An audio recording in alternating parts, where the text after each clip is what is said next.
Hebreus capítulo 11, versículos 32 a 34.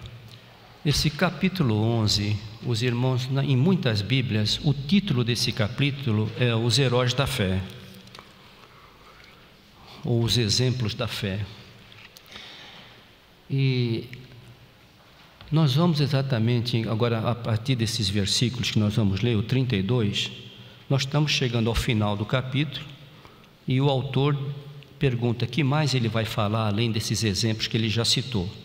Mas aqui nesse final tem coisas interessantes que servem para confortar o nosso coração e ver que o ser humano é ser humano, mesmo com uma fé excelente, sempre há aqueles problemas de questionamentos na vida. A fé sempre sofre com aquela parte humana que nós temos dos questionamentos. E aqui ele diz o seguinte: que mais direi? Faltar-me-ia o tempo contando de Gideão, de Baraque, de Sansão, de Jefité, e de Davi, e de Samuel, e dos profetas, os quais, pela fé, venceram reinos, pela fé, praticaram a justiça, pela fé, alcançaram promessas, pela fé, fecharam as bocas dos leões, pela fé, apagaram a força do fogo, pela fé, escaparam do fio da espada, pela fé. E agora essa expressão, irmãos, é muito terna e importante para nós, que estamos mais de 2000 anos destes eventos, depois de 2000 anos ainda. Da fraqueza tiraram forças, na batalha se esforçaram, puseram em fuga os exércitos dos estranhos. Que Deus abençoe e aplique a leitura da sua santa palavra aos nossos corações. Podeis assentar.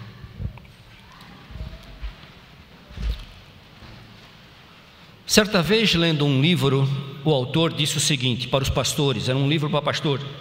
Ele dizia o seguinte, se não me engano era para pastores, mas também falando sobre vida cristã.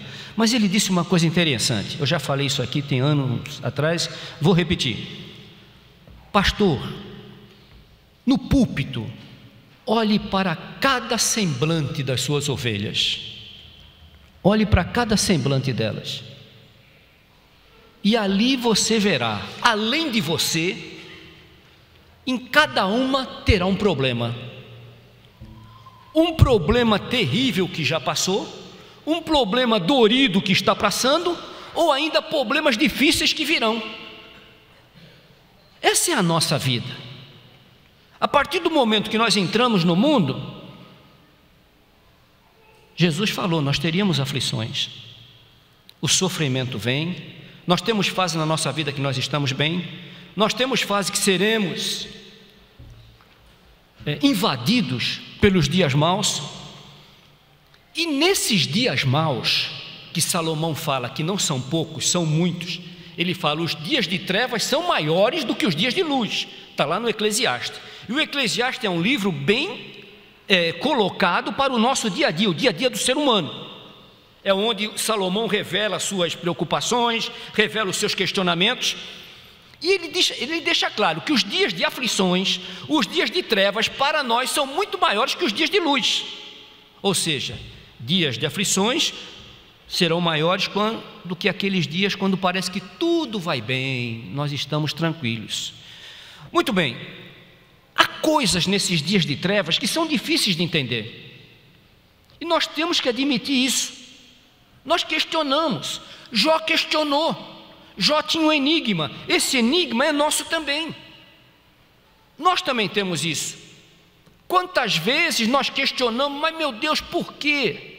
Por que aconteceu isso? Fulano era um servo abençoado, Cicrano era uma senhora abençoada, era um jovem abençoado, por quê?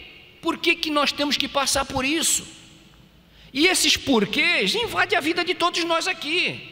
Se nós formos sinceros e honestos diante de Deus, nós temos que dizer, Senhor, eu questiono, Muitas vezes eu questiono. A grande diferença é que o justo questiona, mas não perde a fé. O insensato, ele quer ver para crer. Quer ver para crer, mas o justo não. O justo, mesmo com todas as dificuldades que tem, ele vê para crer e crê para ver. Incrédulo quer ver para crer. O justo crê para ver. Então enfrenta as lutas, os sofrimentos, as dificuldades, mas ele crê para ver. Ele não quer ver para crer. Assim sendo, queridos, esses homens elencados aí, esses homens elencados do capítulo 11 de Hebreus, se analisar a vida deles, desde o primeiro versículo até o último, esses homens tiveram momentos de fé, mas também tiveram momentos que se esconderam dentro de uma caverna, tiveram um momento que não queriam ver gente, tiveram seus momentos de fraqueza, titubearam, tiveram temor, questionaram Deus, indagaram Deus, porque são humanos. São humanos. Ao mesmo tempo que o homem espiritual desenvolve a fé, o homem carnal está militando contra a fé. E Deus disse através do escritor de Hebreus: o justo vive o quê? Pela fé. E se ele recuar, a minha alma não tem prazer. Então, quando a gente fala em vida cristã, tem que ter fé, porque as coisas de Deus, ela transcende muito a nossa limitação humana. Eu sou finito, como é que eu vou explicar o infinito se eu sou finito?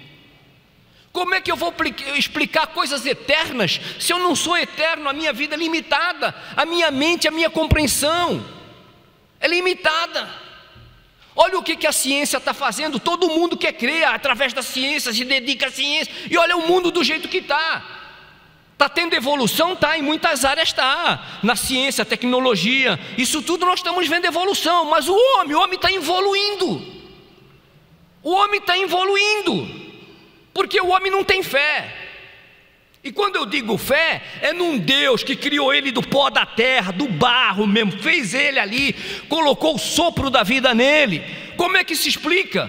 Como é que se explica uma criação sem um Criador? Não tem. Então nós fomos criados, e fomos criados com naturezas para crer.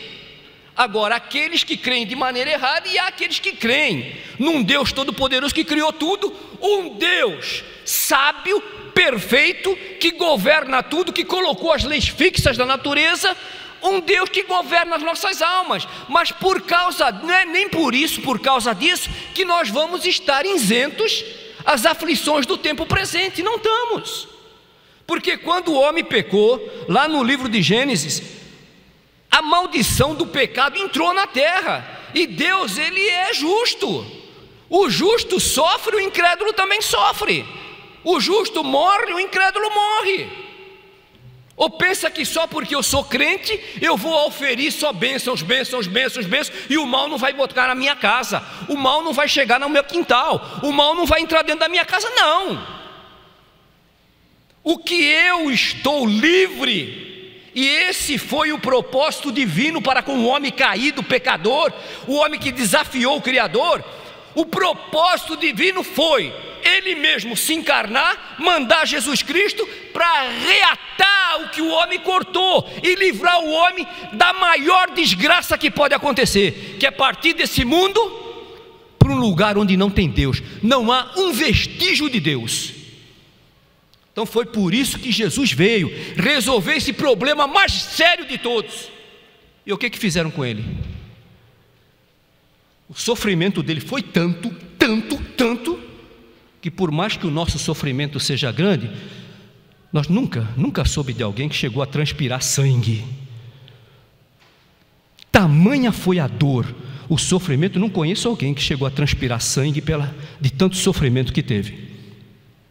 Então a visão de Deus era tirar o homem do pecado e colocá-lo como herdeiro das bênçãos celestiais que estão por vir. Mas aqui nesse mundo nós sofremos. Olha, vejam bem, como é que eu posso entender um José? Como é que eu posso entender um José sendo lançado no cárcere, no pior cárcere do Egito, acusado injustamente de ter assediado a mulher de Potifar. Como é que eu posso entender um homem daquele, um homem que serve a Deus, foi vendido pelos irmãos para o Egito? Como é que eu posso entender aquele homem num presídio fétido? Como é que eu posso entender isso? E esse homem tinha paz. Comecem a ver aí, esse homem tinha paz. Como é que eu posso entender um homem como o profeta Abacuque, no capítulo 3 do seu livro? Esse homem está em paz, mas ele faz uma oração interessante. Ele diz assim: ainda que o fruto da oliveira minta, não haja ovelhas no curral, nem fruta na vide, eu todavia me alegrarei no Deus da minha salvação. Então, o que nós estamos fechando essa palavra introdutória? O crente enfrenta problemas? Enfrenta. O crente enfrenta situações que não entende? Enfrenta. Mas o crente tem uma coisa ele não perde: a paz em Cristo Jesus. Ele atravessa os vales, ele atravessa a luta, ele atravessa as dificuldades, ele atravessa o sofrimento, ele atravessa as percas, ele atravessa momentos difíceis, ele atravessa as enfermidades, pior que sejam, mas não perde a paz. Não perde a paz. O pastor Rocha contava muito quando ele foi pastor em Belford Roxo, a respeito daquela senhora que estava com uma doença terrível, a mulher cheia de dores no corpo. E naquele tempo não tínhamos o que temos hoje na medicina, e a mulher gemia.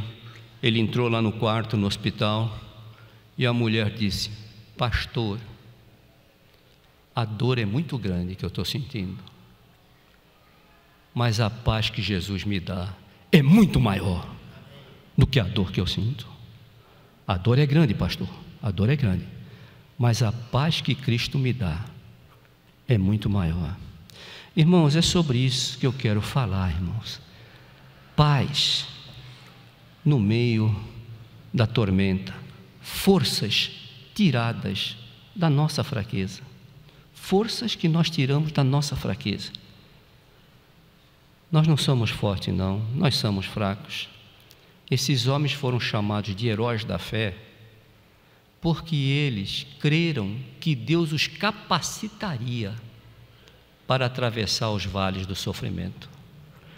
E aqui eu queria, em primeiro lugar, dizer o seguinte: abram lá em Jó capítulo 3. Jó capítulo 3, é só 2 pontinhos. Jó capítulo 3, versículos 1 a 3. Bem, a história de Jó é uma história muito conhecida. Os irmãos que leem a palavra conheceram a vida de Jó. Pode ler o livro, todos os capítulos de Jó. Jó nunca amaldiçoou e nem blasfemou contra Deus. E olha, vocês conhecem a história de Jó. A história de Jó. No capítulo 3, ele amaldiçoa o dia do nascimento, mas pode ver, ele não blasfema nada contra Deus. Ele diz assim: depois disto, capítulo 3, versos de 1 até o verso 4. Depois disto, quando os filhos morreram, aquela luta com Satanás, que ele perdeu os bens, depois disto abriu Jó a sua boca e amaldiçoou o dia do seu nascimento, mas não blasfemou de Deus. E Jó falando disse: pereça o dia em que nasci, e a noite em que se disse, foi concebido um homem. Converta-se aquele dia em trevas, e Deus lá de cima não tenha cuidado dele, daquele dia, e nem resplandeça sobre aquele dia a sua luz. Contaminem-nos as trevas e a sombra da morte. Habitem sobre ele nuvens, a escuridão do dia o espante. Quanto àquela noite, que foi ele nasceu de noite, quanto àquela noite do nascimento dele, dela se apodere a escuridão, e não se regozije ela entre os dias do ano, e não entre no número dos meses, quer dizer, nem seja contado esse dia do calendário. Olha, amaldiçoou o dia que nasceu, olha o sofrimento desse homem, olha a dor desse homem. Irmãos, qual foi o enigma de Jó? O enigma de Jó, como eu disse no preâmbulo, é o nosso enigma. A pergunta de Jó era: por que o crente sofre? Por que o justo sofre? O que Jó desenvolve nos seus questionamentos com aqueles amigos que foram falar com ele, ele tem uma pergunta só: por que eu, que tenho procurado fazer a vontade do Todo-Poderoso, que tenho procurado andar na presença do Todo-Poderoso, que tenho agido com justiça, que tenho agido com equidade, por que me veio todo esse mal? É a nossa pergunta. Quantas vezes nós perguntamos isso? Por que eu? Irmãos, nós não temos resposta para muitas coisas, não. Não temos resposta para muitas coisas. Esse enigma, a palavra enigma é uma coisa que é difícil de compreender. A enigma é algo difícil de compreender e é uma coisa obscura. É uma coisa obscura. Veja lá em Eclesiastes 7,15. Eclesiastes capítulo 7, verso 15, é o nosso enigma também, e Salomão deixa isso bem claro. Olha o que ele diz aqui, é o enigma nosso, é o mesmo de Jó. Olha o que Salomão fala a respeito, quando ele coloca o que é a nossa vida aqui, no capítulo 7, no verso 15, ele diz o seguinte, capítulo 7, 15, Eclesiastes 7,15, ele fala assim: como é que posso entender o justo perecendo na sua justiça? Olha, tudo isso eu vi nos dias da minha vaidade. Há justo que perece na sua justiça, quer dizer, há justo que morre na sua justiça, e há ímpio que prolonga os seus dias na sua maldade. Note bem o que ele está dizendo aqui. Como é que eu posso entender? Diz ele: há ímpio que prospera, há ímpio que vive muito e parece que não tem problema nenhum, mas olha o que ele diz aqui: e o justo perece, dura às vezes pouco, morre cedo na prática da justiça. Como é que eu posso entender isso? Era o enigma dele. Gente, a maldição do pecado nos atingiu também. É bom que se entenda isso. Querem ver uma coisa? Em Gênesis 3,16, aí vocês sabem, está escrito lá, 3,17, todos vocês sabem, está escrito aí na Bíblia. Quando Adão pecou e que se lhe abriram os olhos para a maldade, Deus o chamou Eva e deu a sentença sobre o que seria a natureza humana daqui para frente. Deus disse a ele: toda a terra será amaldiçoada, por quê? Por tua causa. Maldita será a terra por tua causa. De lá para cá, com o pecado entrando no mundo, o pecado também foi crescendo.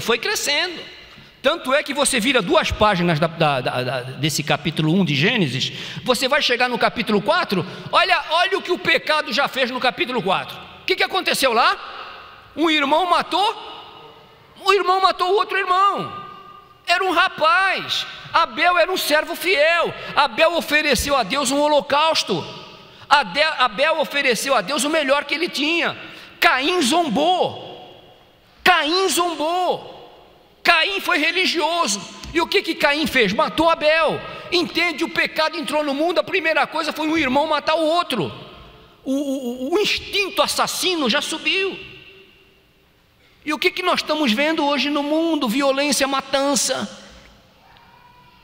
O pecado entrou no mundo. Então Deus disse: maldita é a terra. E olha, o primeiro cadáver que a terra engoliu não era um ímpio, não. Era um crente, um rapaz, um jovem. Morreu, foi assassinado. Então a maldição entrou no mundo. E ela pega tanto o crente como o não crente. Lá em João, veja lá em João capítulo 16, versículo 33, preste bem atenção nessa palavra que Jesus Cristo diz. Eu já vi muita gente recitar esse versículo.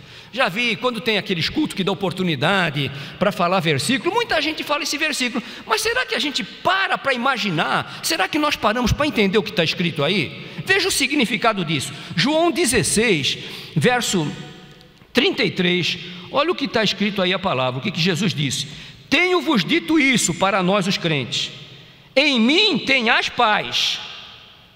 Olha, tenho-vos dito isso, para que em mim tenhais paz. Então, aqui está claro o seguinte: a primeira coisa, a paz do crente quem é? É Jesus Cristo. Jesus Cristo, Paulo fala, Ele é a nossa paz.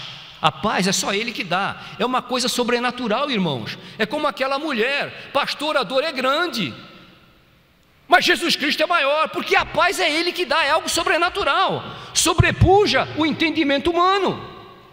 E se Ele é a nossa paz, nós teremos capacidade dEle para enfrentar situações mais adversas. Olha o que diz aqui: tenho-vos dito isso para que em mim tenhas paz. Agora presta atenção, olha aí: no mundo tereis uma vida mansa.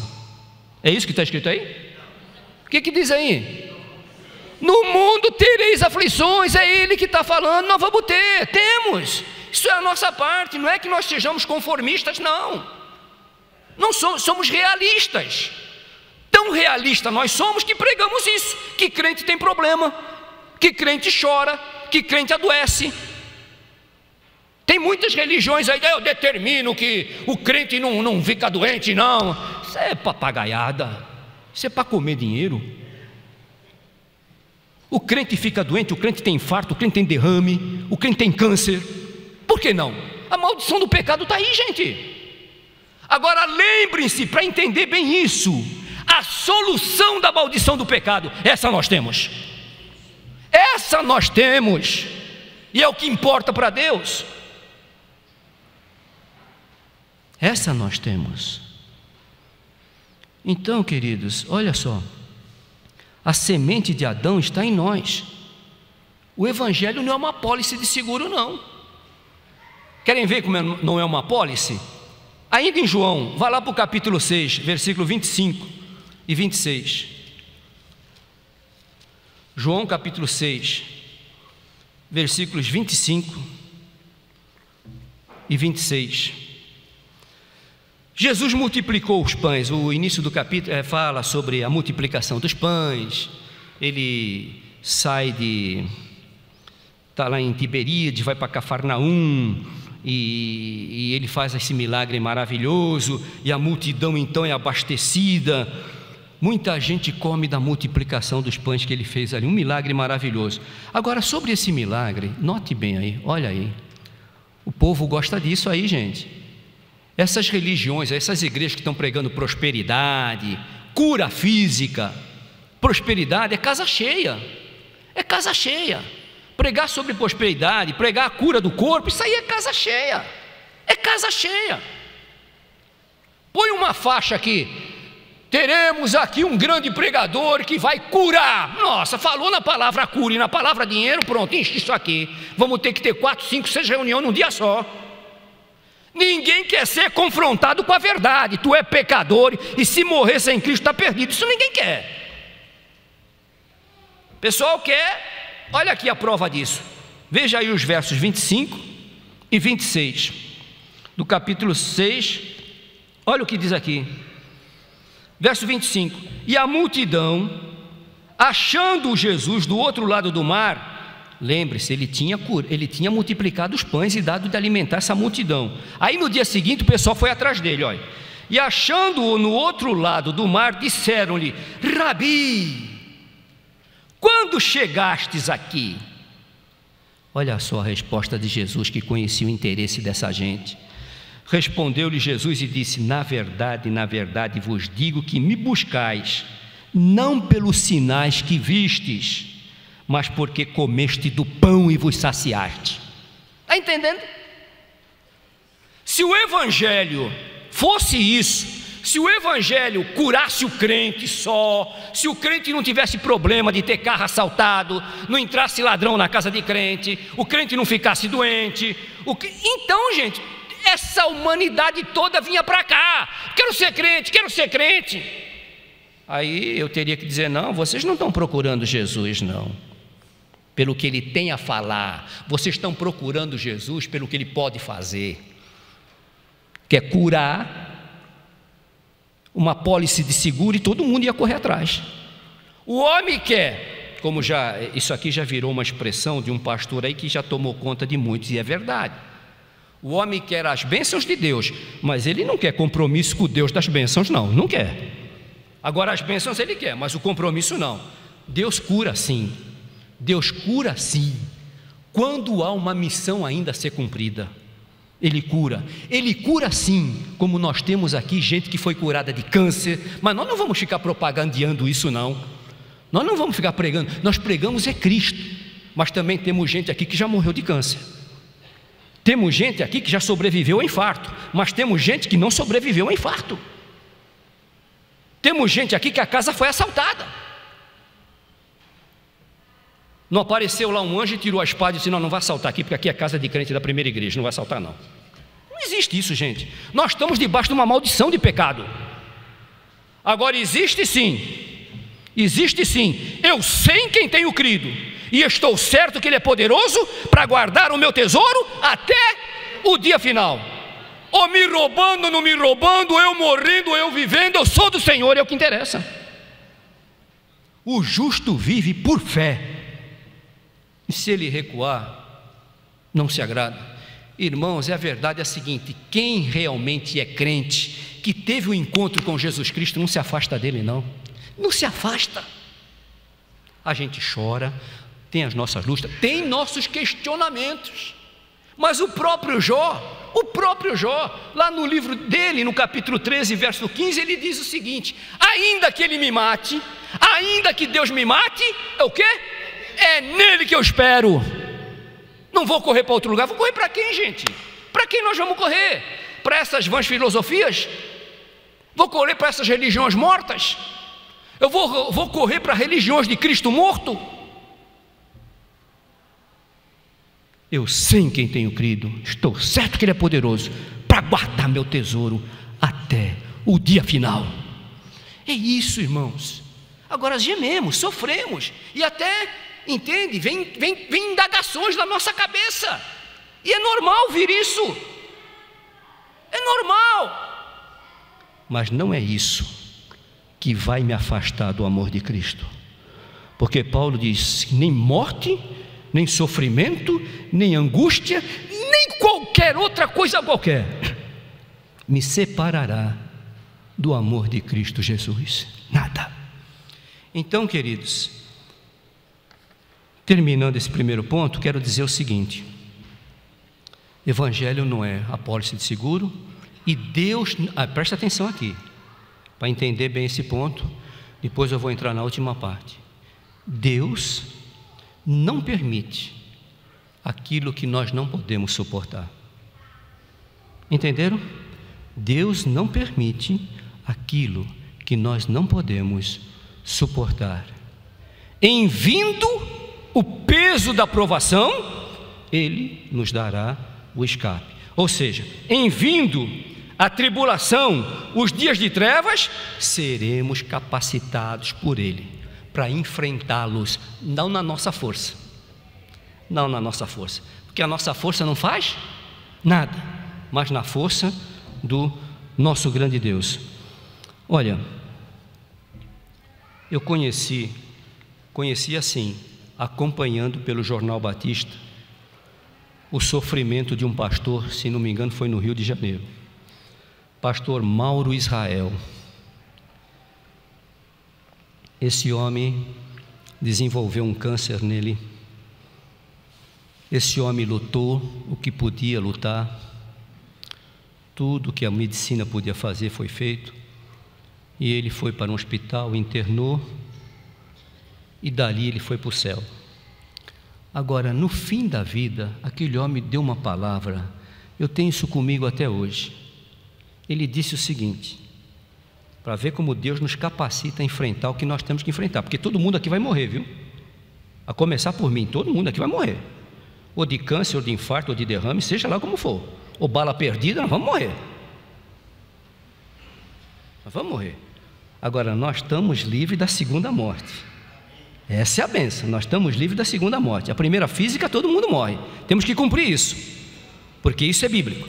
Mas a segunda, essa nós estamos livres, porque Jesus nos resgatou dessa segunda morte. Então esse pastor disse no finzinho, ele disse assim, para a família que estava perto dele, Ele disse: meus queridos, se Deus me curar, será para a glória dele. Mas se Ele não me curar, eu verei a sua glória. Amém, irmão? É isso, é capacita. É o Espírito Santo agindo de uma maneira que o mundo não entende, não. Mas nem pode entender. Não pode entender. Tendo-se por sábios, tornaram-se loucos, não entendem nada de coisa espiritual. Se Deus me curar, a glória dele. Mas se Ele não me curar, eu verei a sua glória. Olha essa moça que está presa lá no Irã, a Mariam Ibrahim. Viram? O Ayatollah lá fez 3 perguntas para ela. Olha, nega Jesus Cristo e você terá todas as regalias do Islã. Ela disse: não apostato minha fé. A segunda pergunta: pensa bem, você vai ter uma criança, nega Jesus Cristo e você terá todas as regalias do Irã. Não apostato a minha fé em Cristo. E a terceira pergunta, mais uma vez, moça, pense bem: o Islã, ou então você vai morrer. Não apostato minha fé. Irmãos, significa que ela é diferente dos outros? Não. Na hora, se fosse você, o Espírito Santo nos capacitaria, porque Ele diria para nós: não vos preocupeis com o que haveis de falar, eu venho e o Espírito falará por vós. Irmãos, nós seremos revestidos de uma força que não é nossa, não, vem do alto. Ela pensou: muito bem, eu nego a fé, fico com o Islã, vivo mais um pouco, tenho a minha filhinha, recebo umas regalias limitadas, temporais. Vai chegar um dia, eu vou morrer, e aí? Condenada por ter negado a Cristo? Não. Resultado, nasceu a criança, eu falei domingo passado aqui, nasceu a criancinha no presídio, sem as mínimas condições de higiene, mas ela está lá. A sentença foi: daqui a 2 anos, quando ela desmamar a criança, ela será morta por forca, será enforcada. Qual é o pecado dela? Qual foi o mal dela? Servir a Cristo. Eu fico com Cristo, não fico com Alá, não. Cristo sim, Alá não. Sabe o que foi, irmão? Força que vem do alto. Olha Davi no Salmo 71:16, ele diz assim: a minha força vem do Senhor. Na força do Senhor eu salto muralhas, porque ele sabia que o dia que ele saiu na força dele, olha lá o que ele cometeu, que ficou até hoje essa nódoa na vida dele. É na força de Deus, a nossa nada faz. É o hino de Lutero, não é? A nossa força nada faz, estamos sim perdidos. Essa força não faz nada, mas aqui vem do alto. Desbarato exércitos, arrebento com leões, salto muralhas. Então, queridos, lembre-se disso. Deus dá a graça necessária para que, se preciso for, morramos por Ele. E quando vierem as lutas da vida, tenha certeza, não é a tua força, é a força dele que nos vai capacitar vencer os dramas, as lutas, as aflições das nossas vidas do tempo presente. E finalmente, terminando, segundo lugar, primeiro, o enigma dos salvos. Segundo, a paz no meio do euroaquilão. Ué, pastor, o que é euroaquilão? Você já leu essa palavra na Bíblia? Quem já leu essa palavra na Bíblia? Levanta a mão. A turma precisa ler mais a Bíblia, né? Euroaquilão. A paz no euroaquilão. Abra lá, Atos capítulo 27. Meus queridos, eu quero entender que os irmãos não lembraram da palavra, mas quero entender que muitos têm essa palavra arriscada aí na Bíblia. Euroaquilão, capítulo 27, versículos 13 e 14.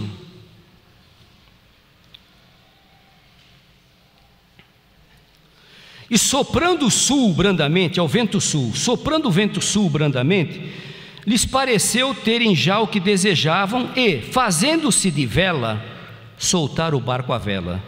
Foram de muito perto costeando Creta, uma ilha.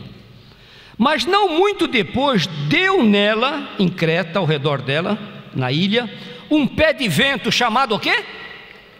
Euroquilão. Viu como você já viu na Bíblia aí? Euroquilão, está marcado na sua Bíblia, não está? Já leu essa passagem. Euroquilão. Deu-se um euroquilão. Ora, o que é um euroquilão? Uma palavra composta. Ela é uma palavra composta que vem do grego. Essa palavra composta significa vento contrário.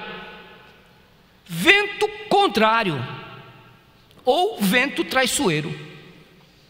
Há muitos que explicam que é um vento traiçoeiro. Como assim? Você está indo nessa direção com o barco e de repente vem esse euroquilão do lado de cá e aí encapela tudo. E naquele tempo as naus eram a vela, não deu outra, a embarcação afundou, mas Paulo disse para os tripulantes: o Deus me revelou que ninguém vai morrer aqui, todos serão salvos, mas a embarcação vai se perder. E de fato, mas o que eu quero falar, irmãos, é uma palavra do apóstolo Paulo a respeito desse naufrágio. Eles pararam naquela ilha, ficaram isolados. Olha, um dia não tinha sol. Já viu o dia quando não tem sol? Olha aí, é um dia assim meio deprê, não é? A gente fica assim meio deprê, com esse tempo assim sem sol, mas bem, graças a Deus precisamos, a chuva está aí, mas é um dia triste quando não tem sol, né?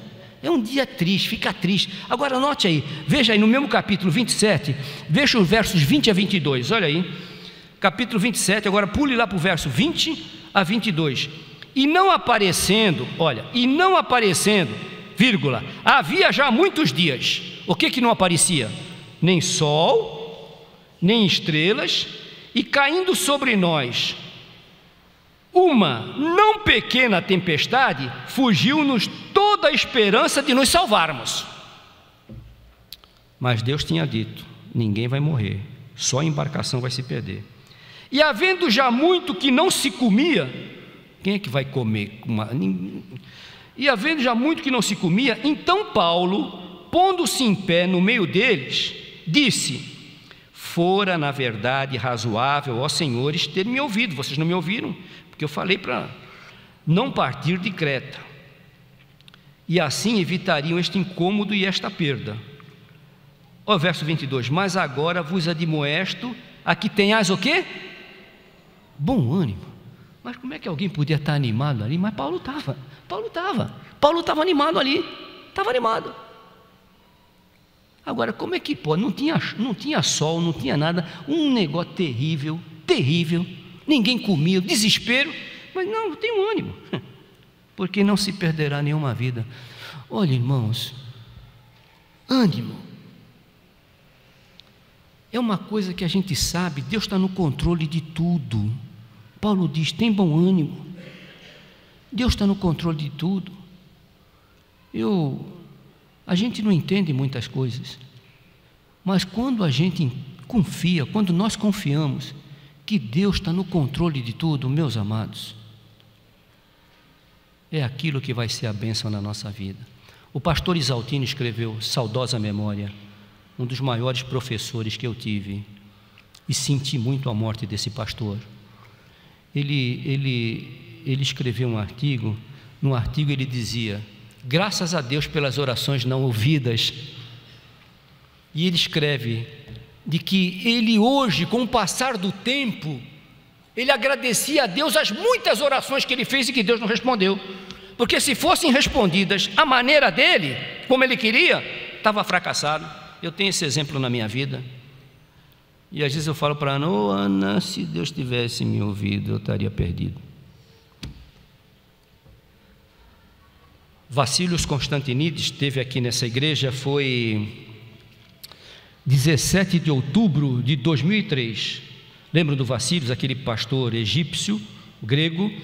Ele pregou para as crianças aqui, ele fez 2 séries de conferências aqui, e ele disse uma coisa que eu até anotei, lá no dia 17 de outubro aqui, ele falou que Deus muitas vezes se manifestou dizendo sim para o seu povo, e sabe qual foi a quantidade desse sim? 74 vezes Deus disse sim para o seu povo. Isso foi um levantamento que ele apresentou aqui, eu anotei. E ele disse que não Deus, 6.847 vezes, Deus se manifestou dizendo não do seu povo. Às vezes o não é sim. Nós não entendemos agora, muita coisa a gente não entende. Não entende. Mas uma coisa nós sabemos: posso todas as coisas naquele que me fortalece. Eu vou terminar, irmãos, aqui.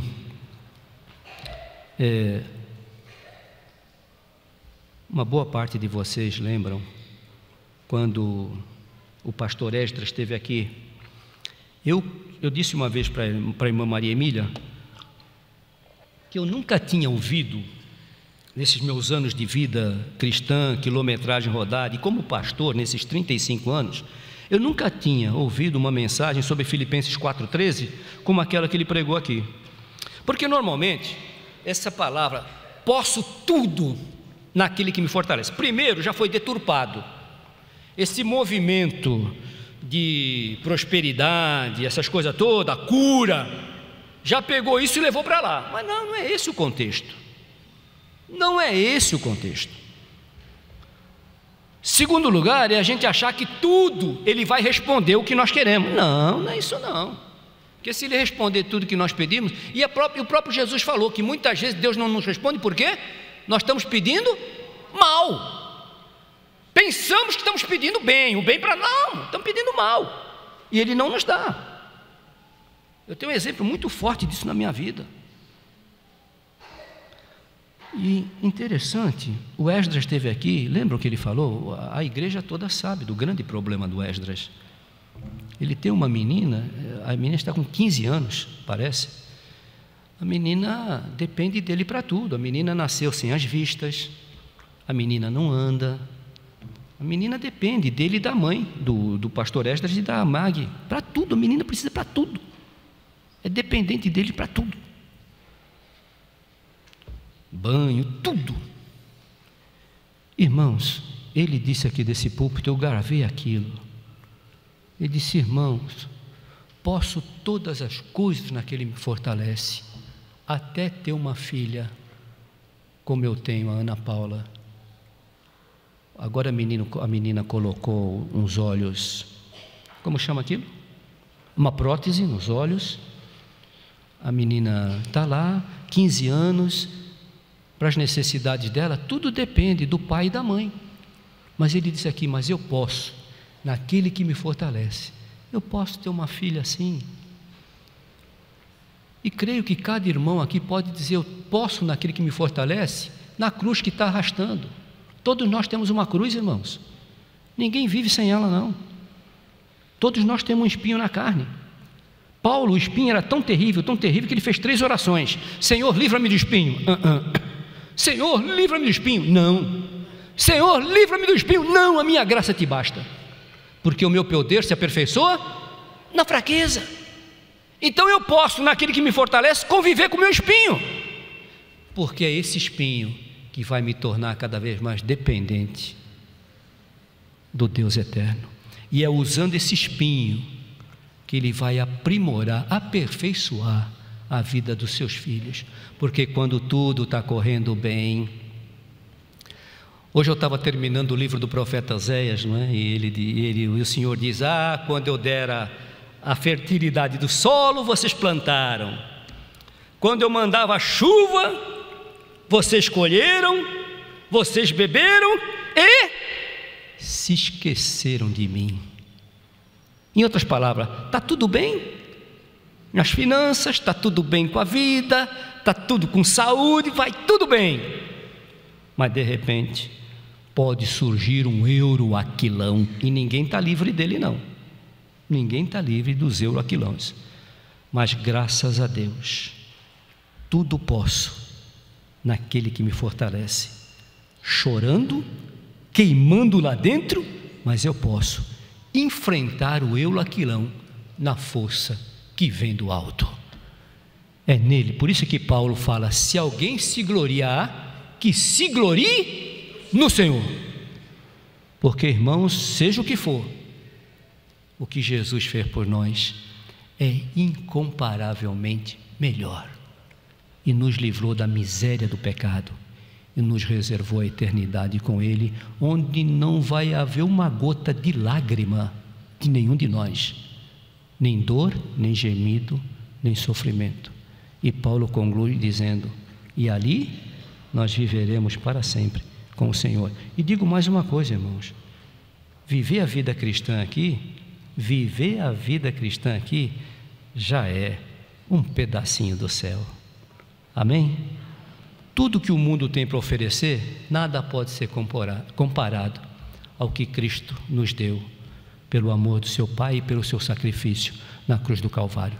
Que Deus nos abençoe. Amém.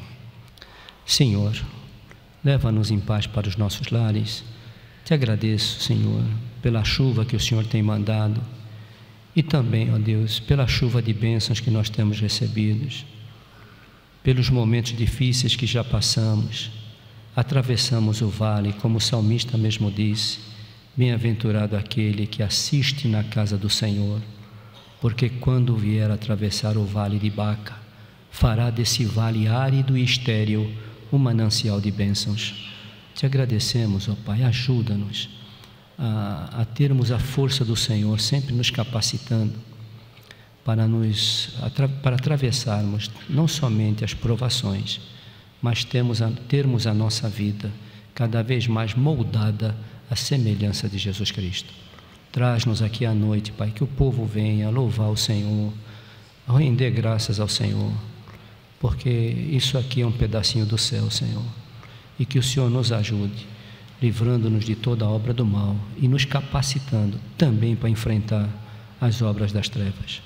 Nós te agradecemos por tudo, pedimos-te pelo pai do irmão Wilson, o irmão Gesiel, que tu tenhas misericórdia dele, também a Rubenita, que está acompanhando o culto lá em Moçambique com seu marido Arney, que o Senhor os abençoe, bem como os demais missionários, Senhor.